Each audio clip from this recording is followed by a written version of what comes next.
What is going on, guys? It's your boy Dyllan and welcome back to another weekly best vendor rolls. This is July the 18th. Anyway, without further ado, let's just get straight into it. So for the first vendor I'm going to be going over is going to be New Monarchy. First of all, I'll quickly hover over all the weapons so you guys can see the perks, just in case there is a certain weapon with a certain set of perks that you are after. But the one weapon I'm going to recommend picking up from New Monarchy this week is going to be the Assembly 2 Auto Rifle.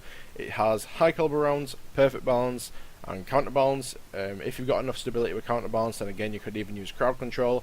Pretty solid roll. I might actually pick this up and try it for the Crucible, as it's not too shabby. But anyway, let's jump over to the Crucible Quartermaster. So I'm over at the Crucible Quartermaster, guys, and there is no weapons that I would recommend picking up here as of this week. I'll just quickly hover over the weapons for you guys, just in case there is something that you want to be picking up. The Palindrome this week doesn't have any sort of range perks like rifled or anything, so pretty bad. Anyway, let's jump over to Dead Orbit.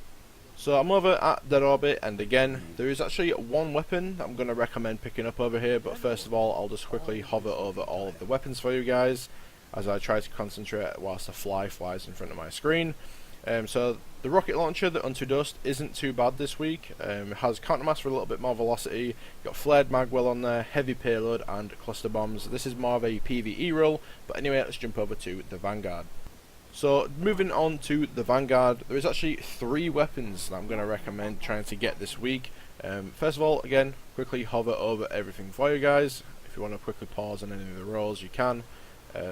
First one I'm going to recommend is the Angel's Advocate Scout Rifle. It's got Outlaw, Explosive Rounds or Perfect Balance, and Firefly. So pretty much a Fatebringer Scout Rifle. This is pretty much the same archetype as the Mitre Multitool. Pretty decent. I don't know what the sights are going to be like. Hopefully there is some pretty decent ones. They look like they're all going to be scopes, so that might be a little bit bad, but it is what it is. The next one is going to be the Occam's Razor Shotgun. Hopefully that's how you pronounce it. I probably just butchered the name, but it is what it is. We've got Replenish, Hammer Forged, and Full Auto. This is definitely going to be really good for anything with solo burn in the strikes or anything like that. The last weapon I'm going to recommend is the Rocket Launcher, which is the Assembly Required. It's got Grenadier, Field Scout, Grenades and Horseshoes, and you've got countermass in there for more velocity. Definitely going to be a hell of a lot more decent than the other one for Crucible. Anyway, let's jump over to Future Warcult. So last but not least, again, Future Warcult. Now, surprisingly enough, there's actually no weapons that I'd recommend picking up here this week. They're all pretty average.